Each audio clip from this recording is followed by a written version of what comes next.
Bismillahirrahmanirrahim. Assalamualaikum warahmatullahi wabarakatuh. Alhamdulillahirrabbilalamin. Bertemu lagi dengan Ustazah Binti dalam pembelajaran tematik di kelas 5. Mudah-mudahan semua dalam keadaan sehat walafiat dan masih semangat untuk belajar di rumah. Baik anak-anakku semua, pada kesempatan kali ini kita akan belajar tentang rantai makanan.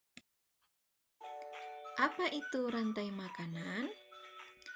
Rantai makanan adalah perjalanan memakan dan dimakan dengan urutan tertentu antar makhluk hidup. Contoh dari rantai makanan adalah tanaman dimakan tikus, tikus dimakan ular, kemudian ular dimakan elang, elang akan mati dan diuraikan.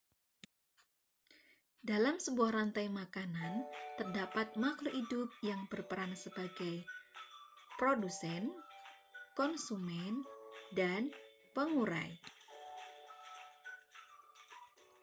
Makhluk hidup yang berperan sebagai produsen merupakan makhluk hidup yang dapat menghasilkan makanannya sendiri.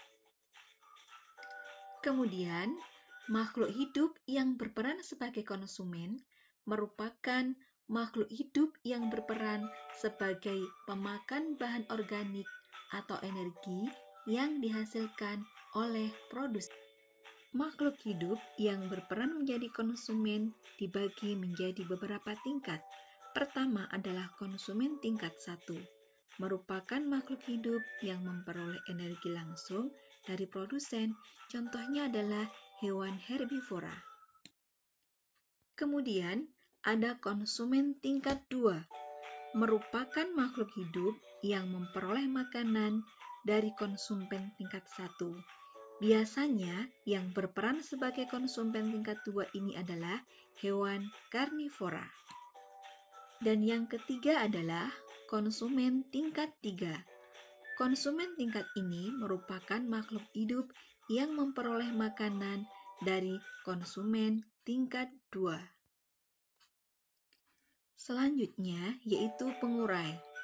Pengurai ini merupakan makhluk yang menguraikan kembali zat-zat yang semula terdapat dalam tubuh hewan atau tumbuhan yang telah mati.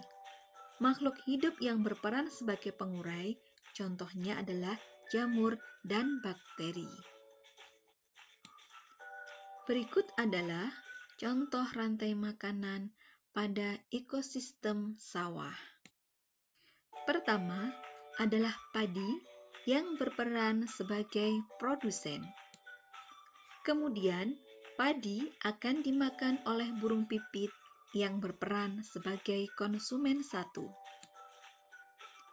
Kemudian, burung pipit akan dimakan oleh ular, dan ular berperan sebagai konsumen 2. Kemudian, ular akan dimakan oleh elang, dan elang merupakan konsumen 3. Ketika elang mati, elang akan diuraikan oleh jamur. Hasil penguraian ini akan diubah oleh mikroorganisme dalam tanah untuk menjadi sumber makanan bagi tumbuhan. Alhamdulillahirrabbilalamin. Demikian tadi anak-anak penjelasan Ustazah tentang rantai makanan. Tugas kalian pada pertemuan berikutnya adalah membuat rantai makanan sekaligus menjelaskan tentang rantai makanan tersebut. Mudah-mudahan pembelajaran kita hari ini bermanfaat. Ustazah akhiri, Assalamualaikum warahmatullahi wabarakatuh.